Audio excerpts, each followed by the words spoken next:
नमस्कार, स्वागत है आप सभी का आपके अपने YouTube channel achievers study zone पर। आज के सेशन में हम लोग पढ़ेंगे रिमाइंडर थ्योरम, नंबर सिस्टम का सबसे बड़ा टॉपिक। रिमाइंडर से आपको पता ही है कि भाग ये आपका शेषफल को बोलते हैं, शेषफल परिमेय। अभी जब किसी संख्या को किसी संख्या से भाग दिया जाता है तो अगर कंप्लीट रूप से वो डिविजिबल ना हो तो फिर कुछ न कुछ वो रिमेनिंग छोड़ देता है, जिसको हम लोग शेषफल बोलते हैं, अंग्रेजी में रिमाइंडर बोलते हैं। तो इसी को जब किसी संख्या को जैसे हम लोग भाग की क्रिया जब करते हैं तो इसमें सिर्फ हमें फोकस करना है रिमाइंडर पर। जब हम किसी संख्या को किसी से भाग देते हैं तो जो भी संख्या से भाग दिया जाता है, जैसे कि अगर हम 5 से भाग दें 37 को तो ये कितना बार में लगेगा, तो 5 को अगर 37 से भागोगे तो 7 बार में लगेगा, तो 7 पे जब 35 और यहाँ पे जो बच जाता है, चूंकि कंप्लीट रूप से डिविजिबल नहीं हुआ तो यहाँ पे क्या बच जाएगा, रिमाइंडर 2 बच जाएगा। तो हम इसी को बोलते हैं रिमाइंडर, यानी कि जब भाग लगाने के बाद जो कुछ भी बच जाता है ना उसी को बोला जाता है रिमाइंडर। और हमें इस केस में जैसे कि 37 को भाग देना है 5 से तो रिमाइंडर क्या आया, 2 आया। हमें इसी पर फोकस करना है, ये कितना बार में लगा है, क्या लगा है, हमें उससे पर कोई ध्यान ही नहीं देना है, कोसेंट पर कोई ध्यान नहीं देना है। जितने बार में लगता है उसको हम लोग कोसेंट बोलते हैं, भाग्यफल बोलते हैं। जिस संख्या में हम लोग भाग देते हैं उसको भाज्य बोलते हैं, जिसको अंग्रेजी में डिविडेंड बोलते हैं।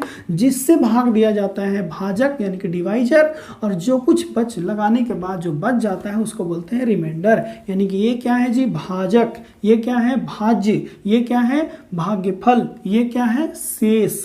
ठीक है ना। और हम पढ़ रहे हैं इसी के बारे में, सिर्फ और सिर्फ शेष के बारे में। हम जो कुछ भी दिया जाएगा हम उसमें सिर्फ और सिर्फ फोकस करेंगे कि रिमाइंडर क्या आ रहा है। मेरा फोकस कहाँ होगा, रिमाइंडर पर फोकस होगा।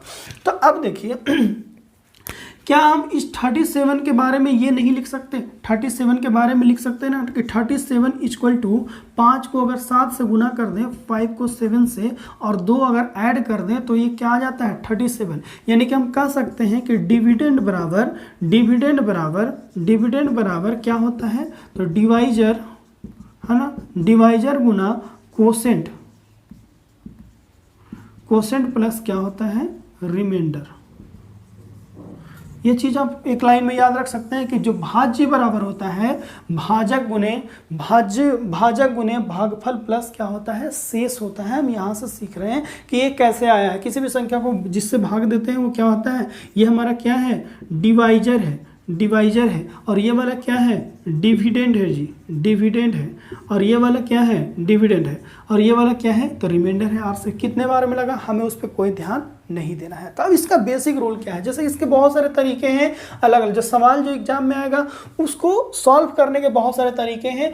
आसान करने के तरीके तो ये सब हैं, नेगेटिव रिमाइंडर निकाल कर कैंसिलेशन करके, ये सब आसान करने के तरीके होंगे। और ये एक अपने आप में रूल है। फर्मेट थ्योरम किसको बोलते हैं, टोसेंट मेथड किसको बोलते हैं, विल्सन प्रमेय क्या है, सक्सेसिव रिमाइंडर क्या होता है, साइक्लिसिटी कैसे निकाला जाता है किसी नंबर का, और एक मिक्स पैटर्न की पावर बेस्ड आता है उसको हम लोग पढ़ेंगे कि कैसे कैसे होता है, 1 by 1 क्लास कर करके। आज हम इन तीनों के बारे में बात करेंगे, फर्मेट थ्योरम, टोसेंट मेथड, और इन सब के बारे में हम लोग नेक्स्ट क्लास में चर्चा करेंगे, है ना। तो आप देखिए अब हम शेषफल के बारे में कुछ बातें जानिए। शेषफल जैसे कि देखिए, अगर हम कहें कि 14 को डिवाइड कीजिए आप, 15 को डिवाइड कीजिए 7 से, 14 को 13, 12 है ना, 11, 10 और ये 9, 8, 7, 6 और 5, सबको अगर डिवाइड करते हैं 7 से, सबको हम डिवाइड करते हैं 7 से, तो सबका बारी बारी से आप रिमाइंडर बताइए कि बारी बारी से रिमाइंडर क्या आएगा,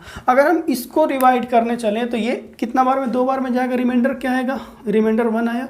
यहाँ पे क्या आएगा, रिमाइंडर 0, क्योंकि कंप्लीट रूप से कट गया तो कुछ रिमाइंडर बचा ही नहीं। यहाँ अगर कहेंगे तो रिमाइंडर क्या आएगा, तो रिमाइंडर आ जाएगा आपका 6, 7 इकाई बार में 7 बार में लगेगा। यहाँ पे रिमाइंडर क्या आएगा, तो 5 होगा। यहाँ पे रिमाइंडर क्या होगा, तो 4 होगा। यहाँ पे रिमाइंडर क्या आएगा बताइए, 3 आएगा। यहाँ पे रिमाइंडर क्या आएगा, तो 2 आएगा। अगर 8 को हम डिवाइड करने तो रिमाइंडर क्या आएगा, 1 आएगा। यहाँ पे रिमाइंडर क्या आएगा, 0 आएगा। और क्या ये यहाँ पे लगना शुरू होता है, क्या 6 को आप 7 से भाग दे सकते हैं, नहीं दे सकते ना, तो यहाँ पे भी रिमाइंडर क्या है, 6 ही है। और यहाँ पे चूंकि इसमें लग नहीं रहा है तो ये रिमाइंडर ही बचा हुआ है, क्या, 5 हमारा रिमाइंडर बचा हुआ है। तो हम यहाँ पे ये चीज़ कह सकते हैं, आप इस लाइन को देख के, आप इस लाइन को देखकर क्या कहेंगे, क्या रिमाइंडर कभी भी कहीं भी 7 से बड़ा आपको दिखा, 7 से बड़ा आपको दिखे तो 106 आ गया, 7 नहीं आएगा, क्योंकि जब 7 आएगा तो फिर कट ही जाएगा। अगर 7 से बड़ा आ गया तो फिर हम उसको एक बार में लगाएंगे तो फिर रिमाइंडर ऑब्वियसली छोटा हो जाएगा, यानी कि रिमाइंडर कभी भी डिवाइजर से बड़ा नहीं होता है। हम देख लिए, देखिए तो हमें 0 1 6 5 4 2 1 फिर 0 फिर 6 आ गया, 7 नहीं आया, क्योंकि 7 आएगा तो फिर तो 7 = 0 है। अगर 8 आ गया रिमाइंडर तो फिर हम इसको लगा देंगे एक बार में, तो एक ही आएगा रिमाइंडर, यानी कि remainder can't be greater than that divisor. Divisor से कभी भी रिमाइंडर बड़ा नहीं हो सकता है, इस बात को याद रख लीजिए। अगर x बटा वाई अगर हम कहें, x बटा वाई कोई अगर इस टाइप का संख्या है, अगर x हमारा बड़ा है y से, x हमारा बड़ा है y से, तो इस केस में x हमारा क्या है जी, x हमारा क्या है, डिविडेंड है, डिविडेंड है, यानी कि इसमें अब ये हमारा क्या है, डिवाइजर है, ये हमारा क्या है, डिवाइजर है। यानी कि जब तक ये बड़ा है, जब तक ये बड़ा है, 37 को हम डिवाइड कर रहे हैं 7 से, तो अभी तक ये हमारा 37 क्या है, डिविडेंड है, और ये हमारा क्या है, 7 डिवाइजर है। अगर x बटा y है और x अगर बराबर है y का, तो फिर हम क्या कहेंगे, x जो है मल्टीपल है। मल्टीपल क्या होता है, मल्टीपल ऑफ y। मल्टीपल का मतलब होता है कोई एक ऐसी संख्या जो कंप्लीटली रूप से किसी संख्या को क्या कर दे, डिवाइड कर दिया। और ये क्या है, ये हमारा फैक्टर है, फैक्टर ऑफ क्या है, x है, फैक्टर ऑफ क्या है, x है। समझ गए बातों को, समझ गए बात को क्या है कि जब बराबर हो जाए तो ये संख्या इससे काट देगा, और ये वाला जो है y जो है क्या है, इसका फैक्टर है x का।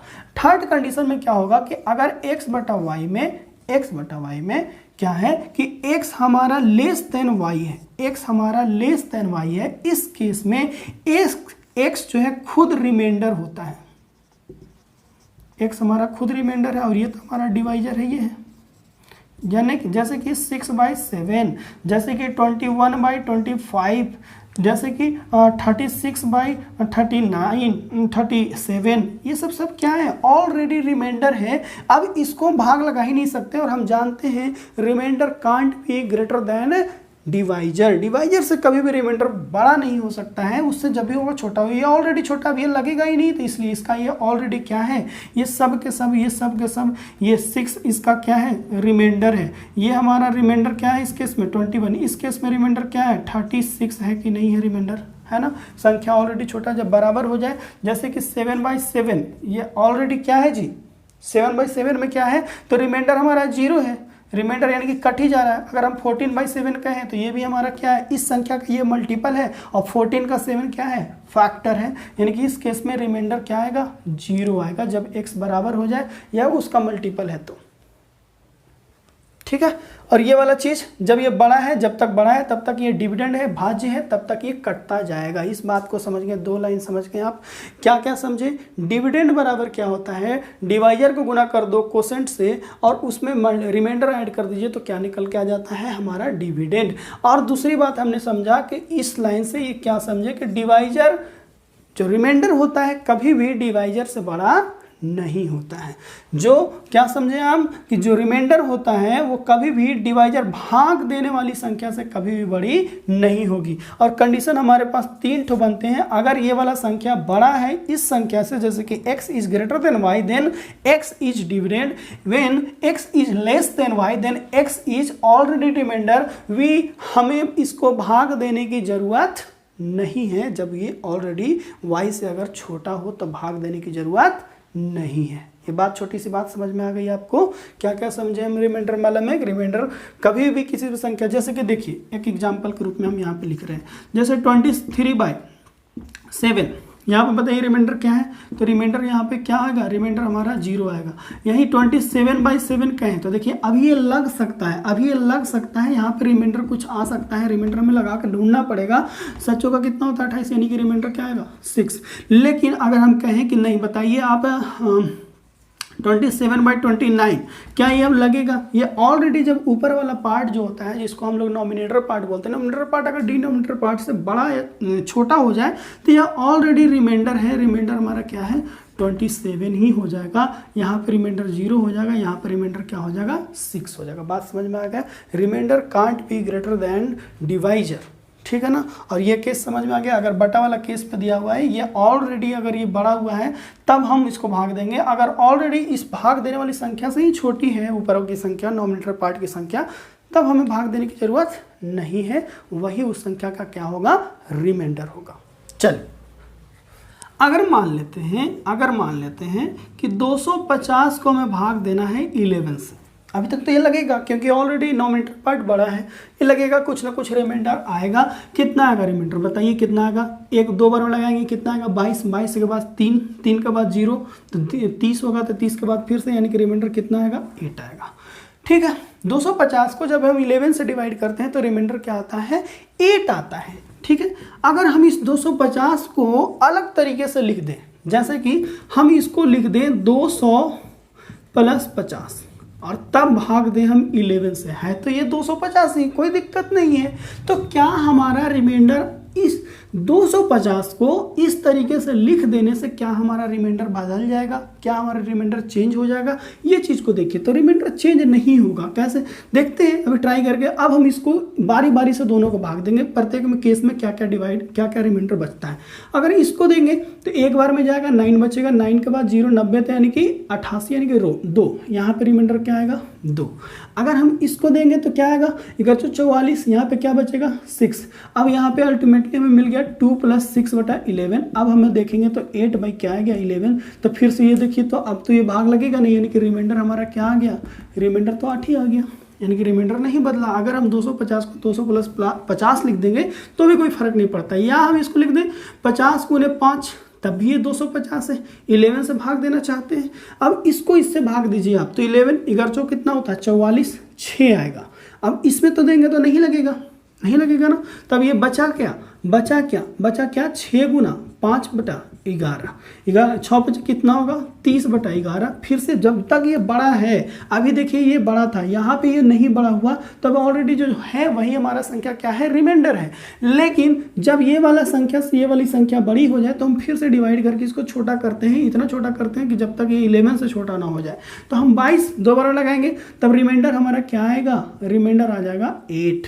देखिए तो रिमाइंडर क्या आ गया 8। देखिए तो 250 को हम 50 × 5 लिख दिए तो भी हमारा रिमाइंडर नहीं बदला। हम चाहे तो 250 को क्या ऐसे नहीं लिख सकते, 300 - 50 नहीं लिख सकते और तब हम भाग दें 11 से। मेरा मन किया लिखने का तरीका ऐसे भी हो सकता है, क्या दिक्कत है, हो सकता है।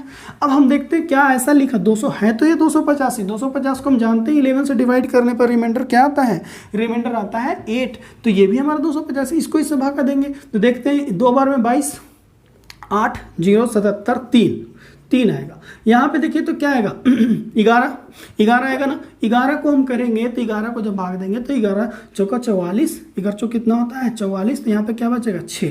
अब बताइए रिमाइंडर क्या आ गया 3 - 6 बराबर कितना आएगा -3/11। अब हम आगे पढ़ेंगे, जब निगेटिव रिमाइंडर पढ़ेंगे तो उस समय बताएंगे कि माइनस और को जब प्लस में बदलने के लिए क्या किया जाता है कि इसको डायरेक्ट इसमें से घटा दीजिए। तो -3 को हम लिख सकते हैं 11 में जब घटेगा तो क्या बचेगा 8, यानी कि 8/11। अब कैसे बचता है वो हम आगे बताएंगे, यानी कि 8/11 ही ऑलरेडी बच रहा है। क्या हम 250 को ऐसे नहीं लिख सकते 50 + 50 + 50 + 50 + 50, ये भी तो 250 ही है जी, और हमें 11 से भाग देने के लिए कहा जा रहा है, ये भी तो 250 ही है। तो देखिए तो 11 कितना होता है 44, 6 बच गया, यहाँ पे भी 6, यहाँ पे भी 6, यहाँ पे भी 6, यहाँ पे भी 6, 6 6 6 6 6 6 बचे 30, यानी कि 30 चूंकि ऑलरेडी बड़ा है 11 से तो फिर भाग देंगे तो 11 33 हो जाता है, लेकिन 33 लगेगा नहीं, 22 दो बार में, तो रिमाइंडर क्या बचेगा 8 बचा कि नहीं बचा, रिमाइंडर 8 ही ना बचा। यानी कि किसी भी बड़ी एक संख्या को, जैसे कि 3 4 5 6 2, एक गोल मटोल ऐसे बहुत बड़ा संख्या रहेगा, इसको भाग देना है 11 से, तो इसको जो रिमाइंडर यहाँ पे बचेगा 11 से भाग दे रहे हैं या आप 3 से भाग दे रहे हैं, कुछ इससे भी भाग दे रहे हैं, 5 से मान लेते हैं भाग दे रहे हैं, तो यहाँ पे रिमाइंडर आपका क्या बचेगा, रिमाइंडर आपका 2 बचेगा। क्योंकि यहाँ से ये सब। अब इसी चीज़ को हम लिख देंगे अलग तरीके से, जैसे कि 1 2 3 4 है, 1 2 3 4, ठीक है, ये 30,000 हो गया। और ये प्लस कितना लिख सकते हैं इसको 4000, प्लस कितना लिख सकते हो 500, प्लस कितना 6 प्लस 2। अब इसको हम 5 से भाग देंगे तो अभी तो देखिए, तो ये इससे कट जाएगा रिमाइंडर 0, ये इससे कट जाएगा रिमाइंडर 0, यहाँ तक 0, यहाँ तक 0, 2 नहीं कट पाएगा तो 2 यहाँ पे बच जाएगा, यानी रिमाइंडर क्या आएगा 2। यानी कि एक बड़ी सी संख्या दिया हुआ रहता है, ठीक है। अल्टीमेटली जब उसको गुना भागा करेंगे तो इस टाइप का दिखेगा, या तो इस तरीके से लिखा रहे या ऐसे ही ऑलरेडी पहले से सब जोड़ घटा कर दे दिया जाए। हर केस में रिमाइंडर क्या आएगा, वही आएगा। रिमाइंडर कभी नहीं बदलता। संख्या अगर वही है, उस संख्या को चाहे कितना भी बड़ा घटा के लिख दीजिए, या लिखने का तरीका चाहे जो भी हो आपके पास, गुना भागा जोड़ घटाओ जो कुछ भी होगा, सब केस में अगर संख्या का अगर जो रिजल्ट है वो अगर वही है 250 है या कुछ जो भी है हमारा मेन संख्या वही है, तो फिर रिमाइंडर कभी नहीं बदलेगा। रिमाइंडर ऑलवेज सेम ही रहेगा, कभी रिमाइंडर नहीं बदलेगा। जैसे कि आपने देखा कैसे किसी भी संख्या को कितने भी तरीके से लिख दिया जाए, रिमाइंडर कहीं कहीं किसी केस में बदल रहा है, आपका नहीं बदल रहा है। तो ये जब ऐसा लिखा रहेगा तो जहाँ पे माइनस है वहाँ पे माइनस कर देंगे, जहाँ गुना है वहाँ पे गुना हो जाएगा, जहाँ पे जोड़ है वहाँ पे जुट जाएगा। जुटने के बाद अगर संख्या डिवाइजर से छोटी आ गई तो वही रिमाइंडर है, अगर बड़ी आ गई तो फिर से भाग देकर उसको छोटा कर देंगे, ठीक है।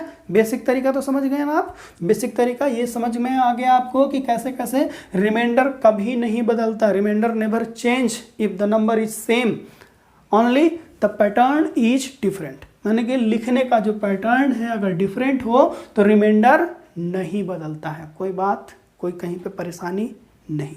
चलिए आइए अब हम बात करते हैं निगेटिव रिमाइंडर के बारे में। यूज होगा आगे, अभी हम लोग ये सब पढ़ रहे हैं बस सवालों को आसान करने के लिए। सवाल मेन अभी आ नहीं रहा, सवाल जो आएगा उन सब चीज़ों में इन सब चीज़ों का इस्तेमाल होगा, इन तीनों चीज़ों का। निगेटिव रिमाइंडर क्या कहता है, जैसे कि निगेटिव रिमाइंडर, जैसे कि हमको भाग देना है 37 को 6 से भाग देना है, या तो आप कह दीजिए 37 को, या 35 कहिए, 35 को भाग देना है 6 से।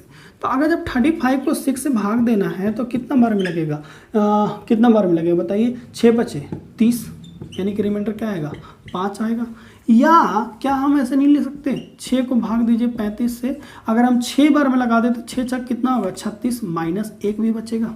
यानी कि देखिए, तो रिमाइंडर या तो हम कह सकते हैं कि रिमाइंडर हमारा 5 हो सकता है, माइनस 1 भी हो सकता है। अगर हम 40 को भाग दें 7 से, ठीक है, तो देखिए तो 7 से अगर भाग देते हैं 40 को तो क्या आता है 7 5 35, 5 बार में लगाएंगे 35 लगेगा तो कितना आएगा, देखिए अगर 35 लगेगा तो 5 बच जाएगा। अगर हम थोड़ा बड़ा और क्या नहीं लगा सकते हैं, 40 को हम लगाएं 5 बार में लगा के 6 बार लगा दिए, तब क्या होगा 7 6 42। अब जब घटता है तो माइनस में क्या बचेगा 2 बचेगा। यानी कि रिमाइंडर क्या हो सकता है, रिमाइंडर ऑलवेज इन पॉजिटिव। बस हम कैलकुलेशन को कब आसान करने के लिए, कभी कभी अपना काम बनाने के लिए हम कभी कभी माइनस में ले आते हैं। क्यों लाते हैं माइनस में वो हम देखेंगे। अब देखिए तो या तो रिमाइंडर 5 हो सकता है, माइनस 2 हो सकता है। वैसे ही हम कहें कि 30 को भागा दीजिए 8 से, 8 तरीका 24 तो कट जाएगा, रिमाइंडर क्या बचेगा 6 बच सकता है। या अगर 3 बार में लगा के हम 4 बार में लगा 8 चौका 32 लगाएंगे तो रिमाइंडर क्या आएगा -2 आ जाएगा, कोई दिक्कत नहीं है। अगर हम कहें कि देखिए 37 को भाग दीजिए आप 9 से, तो 9 चौका 36, 1 बचेगा, यानी कि रिमाइंडर क्या आएगा 1। अगर 36 लगा के हम 9 चौका 36, 9 बचे 45 भी लगा दें। जब 45 लगा देते हैं तो 45 लगा देंगे तो माइनस में क्या बचेगा, 45 लगा देंगे तो माइनस में बच जाएगा 5 3 8। अब देखिए एक चीज़ देखिए, ये है हमारा 6 और माइनस में है -2, यहाँ पे 5 -2। देखिए 5 2 कितना होता है 7, 6 2 कितना होता है 8, माइनस को बस अभी कंसिडर मत कीजिए। जैसे देखिए 6 2 कितना होता है 8, 8 1 कितना होता है 9, यही चीज़ आ रहा है ना। यानी कि अगर किसी संख्या को मान लेते हैं 37 को भाग देते हैं, अगर भाग देते हैं 3 से, ठीक है, तो यानी कि 3 से जब भाग देते हैं तो कितना बार 36 तक जाएगा, रिमाइंडर प्लस में क्या आएगा 1 आएगा। अगर माइनस में कहेंगे तो क्या कहिएगा कि माइनस में, तो हम जानते हैं कि इसका और माइनस वाला का दोनों का सम जो होता है 3 होता है, यानी कि माइनस में क्या आएगा, माइनस में 2 आ जाएगा, तभी तो 2 1 3 होगा, ठीक है। अगर हम कहें तो वही चीज़ तो वहाँ पे था, जैसे कि हम कहेंगे अगर आपको भाग देना है 44 को भाग दीजिए आप 8 से, अभी लाइए रिमाइंडर 8 चौका 32, 8 बचे 40, यानी कि रिमाइंडर 40 के बाद 40 के बाद कट जाएगा 1 बचेगा, या आपको और क्या बच सकता है, यहाँ पे एक तो बच गया रिमाइंडर। और अगर हम कहेंगे नहीं माइनस में बताइए तो कितना लगेगा, तो हम आगे ना लगा के हम सोच लेंगे ऐसे ही कि अच्छा एक आ रहा है, या तो कहिए कि -7 होगा, -7 भी होगा, 7 और 1 8 ही आ रहा है ना। अगर हम कहें कि 27 को भाग दीजिए 9 से, या फिर 28 को भाग दीजिए, या फिर 26 को भाग दीजिए 9 से, अब 9 से 9 तरीका 27, माइनस में क्या आ गया 1 आ गया। 27 बार अगर ज़्यादा बड़ा संख्या लगाते हैं तो माइनस में आ जाता है। अगर इसको हमको प्लस में चेंज करना है कि नहीं -1 नहीं प्लस में इसको चेंज कीजिए, तो -1 लिखिए, या तो फिर क्या लिख सकते हैं, 9 है तो यहाँ पे 8 लिखना पड़ेगा, क्योंकि 8 और 1 9 होना चाहिए। जैसे कि 39 को हमको या फिर 40 को हमको भाग देना है 13 से, 40 को भाग दीजिए 13 से, 40 को भाग दीजिए 13 से, 39, रिमाइंडर कितना आएगा 1। या क्या कह सकते हैं रिमाइंडर 1 कहिए, या तो हम जानते हैं कि माइनस में अगर लिखना चाहेंगे तो माइनस क्या आएगा 12 आएगा, 12 1 कितना होता है 13 ही हो जाता है, कोई दिक्कत नहीं है। अगर हम कहें 49 को भागा दीजिए 8 से, 8 छक्का 48, 48, 48, 48 तो रिमाइंडर क्या आता है जी, रिमाइंडर आ जाएगा 48 के बाद कितना 1, या तो माइनस में कहेंगे माइनस में रिमाइंडर लाइए, तो माइनस में लाने के लिए 1 लिखिए या फिर -7 लिखे, बात एक है क्योंकि 7 और 1 यानी कि दोनों का जो सम होना चाहिए वो क्या होना चाहिए, ये डिवाइजर के इक्वल होना चाहिए। अगर किसी संख्या को भाग देने से 7 से भाग देने पर रिमाइंडर अगर -1 आया है तो प्लस में क्या आएगा, 6 आएगा। अगर किसी संख्या हमारा डिवाइजर जो है 21 है और भाग देने पर प्लस में जो आया है 13 आया है, तो माइनस में हमारा रिमाइंडर क्या आएगा, माइनस में हम जानते हैं इनका और इनका सम 21, माइनस नहीं देखेंगे हम बस सम देखेंगे, तो 21 यानी कि 7 और 1 8 -8 आएगा। ठीक है।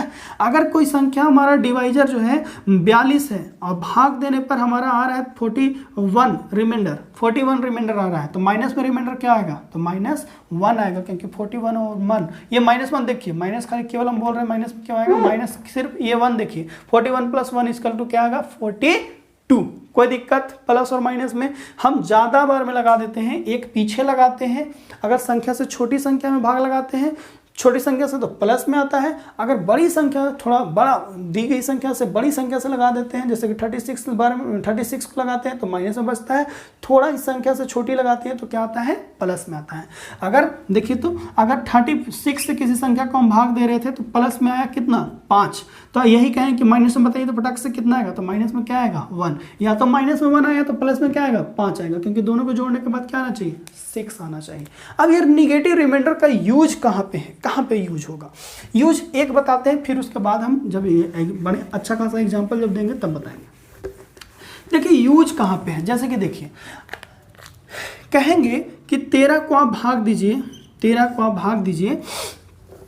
6 से नहीं 7 से, ठीक है, तो 7 से भाग देंगे तो 7 दूनी का, और ये 13 से भाग देना है तो रिमाइंडर भी कितना आया, तो रिमाइंडर आया 7 दूनी का 14, तो 2 बार में नहीं लगाएंगे, ये प्लस में हमारा रिमाइंडर हमेशा प्लस में आना चाहिए। माइनस में हम सिर्फ अपना सहूलियत के लिए कभी कभी करते हैं उसको, फिर लेकिन लास्ट में अल्टीमेटली हमें प्लस में चेंज करना पड़ता है। 7 बार एक बार में लगेगा, रिमाइंडर क्या आएगा 6, लेकिन हम कहेंगे 13 का होल स्क्वायर को भागा दीजिए आप 7 से, तो फिर आपका क्या आएगा रिमाइंडर बताइए, 6 का होल स्क्वायर बटा 7 यानी कि 6 छक 36 बटा 7 आएगा, यानी कि रिमाइंडर क्या आएगा 5, 7 × 5 = 35, तो 5 है 1 बच जाएगा। ठीक है। अगर हम कहें कि 13 का पावर 4 है जी, 13 का पावर 40 है और 7 से भाग दीजिए आप, तब तो बड़ा दिक्कत हो जाएगा आपको। कहें कि बाप रे बाबा 6 × 6 × 6 × 6 × 6 × 40 बार लिखें 40 टाइम्स, और उसको भी भाग देना है 7 से, तो ये प्रॉब्लम है ना 6 को लिखना। लेकिन हम जानते हैं कि यहाँ पे रिमाइंडर 6 अगर है तो जी यहाँ पे रिमाइंडर -1 भी हो सकता था। यहाँ पे रिमाइंडर अगर -1 लेते हैं तब देखिए तो यहाँ पे 6 लीजिए या फिर -1 लीजिए, तो -1 का पावर क्या होता 2 होता, बटा में क्या आता 7 अगर इस केस में, तो -1 का पावर तो निकालना बड़ा आसान होता है। 1 का पावर और -1 का पावर कोई दिक्कत ही नहीं है, लेकिन कोई संख्या का पावर निकालना बड़ा डिफिकल्ट है, लेकिन 1 का निकालना कोई डिफिकल्ट है जी।